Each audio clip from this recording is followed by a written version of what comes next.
Hi.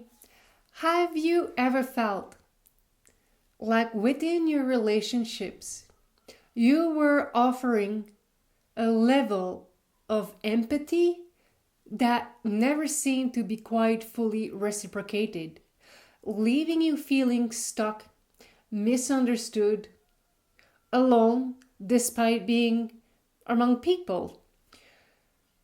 If you answer yes, or is something you can relate to, I would like to share some wisdom from Jesus Christ in that regards. And first, I'm mentioning Jesus Christ here because I want you to know that these teachings, these things does not come from me. It really comes from Jesus Christ, who came to me and offered me support yesterday in that space. And I didn't really want to share at first, but then again, these teachings felt so empowering and so heart opening. It would be a sin to just keep them for myself. So I'm really feeling called to share that with you guys, so it may help some of you unlock a greater, more fulfilling experience with the energies of empathy and compassion on a very profound level. So, before we get to the teachings, I would just like to share a little bit of my experiences with empathy, apathy, and where Jesus come in this whole picture.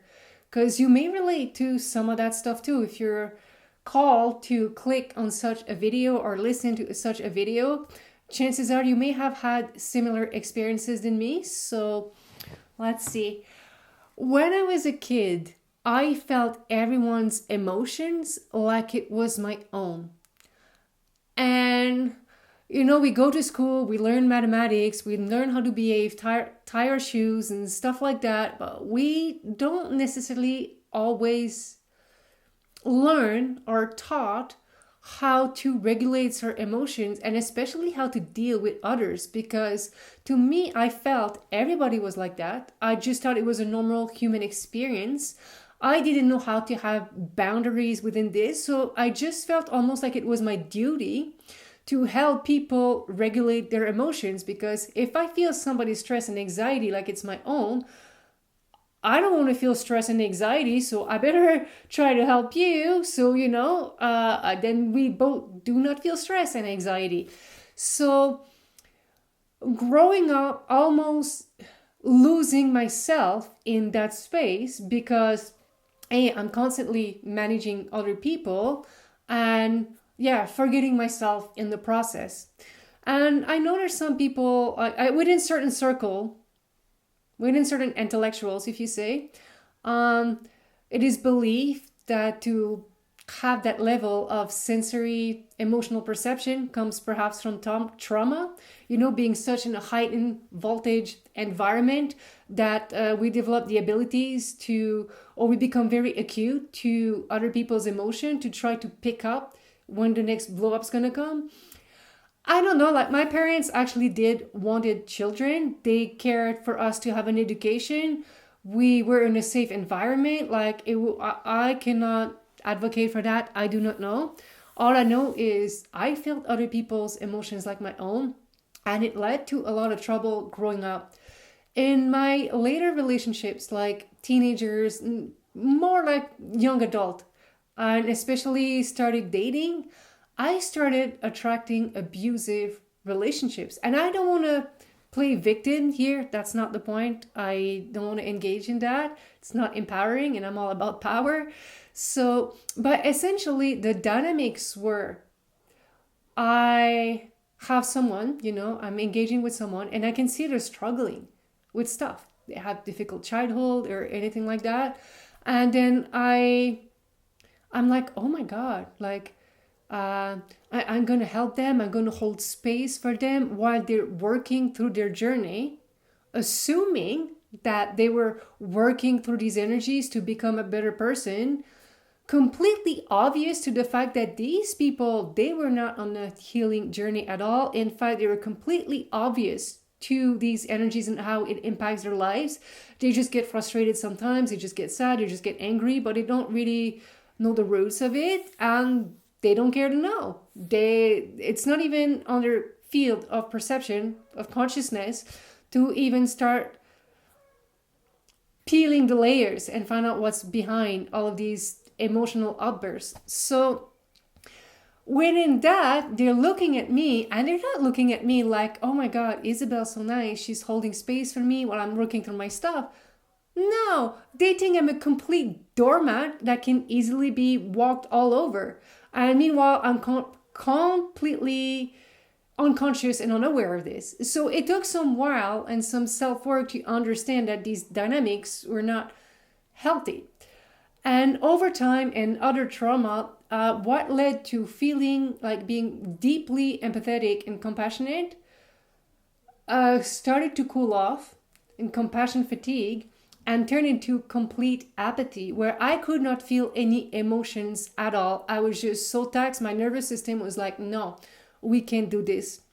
Now, this led to a diagnosis of post-traumatic stress disorder, and I do have stuff that accumulated to that. It was just a small portion of it, like, these dynamics, but there's definitely things that happen that make my stress level and anxiety so acute that the only way to function was to block it entirely.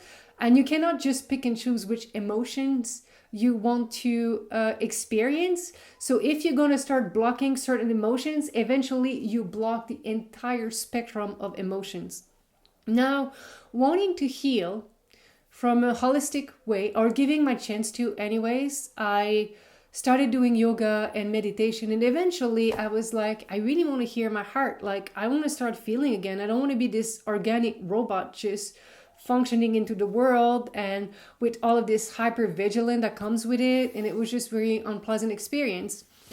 So I thought, I was like, for some reason Jesus came to my mind, and I was like, what? Jesus knew that he could love just everyone, like so deeply and so much, like, and keep his heart open. That's mind-boggling, because he obviously did not had it easy either. So I was like, I would like to know. So I invited Jesus, and I'm not joking. There's a church next to my house, like 15 minutes, an hour drive from work. So it was a long drive, but I came back home that night, and the last church before I get home, there was a sign, and it said next to the church, and it said, "Follow me, Jesus." And I was like, got home, and I was like, yeah, I want to follow you.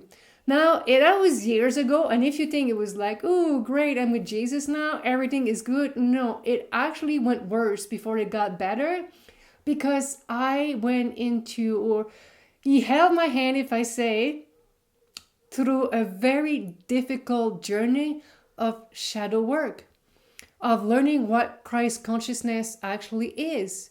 What energies and beliefs within my vessel do I hold so dearly that prevents me from experiencing Christ consciousness and having a fully open heart? And that was incredibly difficult to face all of my demons. It was highly unpleasant. It was uncomfortable to choose different behavior and not stay in freeze mode and all that. And that culminated in me really isolating myself, because I no longer felt safe emotionally around people. And in order to start connecting with my emotion again, I felt like it was best if I did it alone. Start really feeling myself, for myself, processing, and within that, finding just a few people, a handful of people I felt safe connecting with, and I've done that for some times. But now I'm in Latin America, I've been living alone like a monk in the mountains for some times, and I'm feeling called that I want to go back home. I want to see my family again. I want to experience the world again, like I feel ready. But there's a part of me that was holding me back, and it's like, am I really going to find a really fulfilling relationships where my level of compassion and empathy is actually matched? And this is where Jesus Christ came. And I could hear him, I could see him, and I could feel him, his energy within my being. And it was so calm and loving. And he says, "What are you doing?" And I was like, "What do you mean? What am I doing?" He says, "You want to be loved just the way you love others." And I was like, "Yes." He says, your relationships are going to be sabotaged and doomed from the start. And I'm like, why? He says, because first, you're already putting an expectation on the relationship. You're not loving unconditionally like I did. Your love is conditional of having it reciprocated back to you just the way you like. He says that's impossible because we are all very unique creation of the divine, and therefore the way love flows through us will be different from person to person. So to meet yourself through somebody else is impossible. Forget it, he says. And I was like, oh. He says, secondly, so you give a level of love and compassion to others, you hold space for them. I'm like, yeah. He says, but do you do that for yourself? He says, you have to invest these energies within yourself. And when you're full and your cup is overflowing, then you give to others. You do not give love to others to have it reciprocated and then fill from your own cup. You'll never feel fulfilled. You will never feel fulfilled. And I was like, that makes sense. Now there was a little pinch in my heart, and I'm like, how am I ever going to experience this deep, loving, like connection, like this feeling? And he says, you're connecting to my energy right now. And I'm like, yes. He says, you feel how bountiful it is. Yes. Does it feel you could ever feel like the end of it? I was like, no, it feels like infinite. This is exactly. He says, you can connect to my energy anytime you want. Anytime, call me in. I'm in. I will help you. I will support you on this journey of self-compassion, self-love, and the expression of that self-love and compassion towards others. And there, I cannot express the weight off of my shoulder that was lifted, that I could feel safe pouring my energy out into the world again and being in safe, loving connections again. And my only question that I had left for him was, but what about avoiding being in abusive relationship? And he says, it all comes back through self-love. It's okay to have love and empathy for others, but you don't have to engage in dynamics that are not healthy. You can observe, you can love, and disengage and carry on. Let that resolve itself from themselves. Let them find their own path. Like, it has nothing to do with you. It's okay. It's not your job to be a sacrificial lamb. It's okay. Don't have to do that. And again, now that I've grown in that space of compassion, of knowing that everyone is different, that we all have different dynamics, that I'm more discerning with people, and to allow people, and that's something he made clear, to allow people to express their love to me in the way that they know and not in the way that I expect it and I want. Because we are all different. Everybody expresses their love differently. And by expecting and saying, without words, but with my energy, like, oh, but I want you to love me this way, I'm actually preventing them to love me in the way that fits for them. So I'm blocking all of this love all around me that's could have been accessing me all of this time, but I was not allowing it in. And I found that, again, incredibly enlightening, and finally, and from my heart, I mean, like, just my heart felt so relief, and I felt a flow of energy that was almost like, I would say it was like 360 degrees. So now, like, there was no, when we force something and we expect something to come a certain way, we discard automatically everything else into which this energy could have come. And by really rethinking about how I think about love, how I think people express it, how I receive it, how I pour it. Now I felt free to experience love in a way that is absolutely boundless. And that all comes from Jesus, really, again. And I'm still in that experience today. I still feel that in my heart. This has not been overshadowed by anything else. It's amazing, really. And I want to share that with you. And whether this teaching resonates with you or not, I would still please invite you to invite Jesus in your heart. Like, really, if you've had like very difficult energies to deal with, difficult emotional struggle, stress, anxiety, unknowing, I feel like, and I mean, I've been in Latin America for 5 years now. I did the ayahuasca ceremonies, I did the cacao ceremonies, I did the meditation, the prayers, I work with Buddha energetically and different energies, and nothing has been as powerful as meditation and allowing Jesus Christ in my heart. Nothing beat that experience. And not to say that the other medicine helped, they helped to a certain point. But to me personally, stillness, being able to sit with myself, silence, calmness, inner peace, and Jesus Christ, like that is the ultimate medicine. And again, we're all different. We're all different journeys. I'm just sharing with you to hopefully inspire you that it is a possibility that yes, we can do feel better. If you have struggled with difficult relationships, if you have had compassion fatigue, if you had felt unfulfilled in your relationships, that there's perhaps some tweaking there. There is a way to feel entirely fulfilled, full to the brinks, like overflowing, regardless of what our surroundings are like. And that's again all Christ consciousness.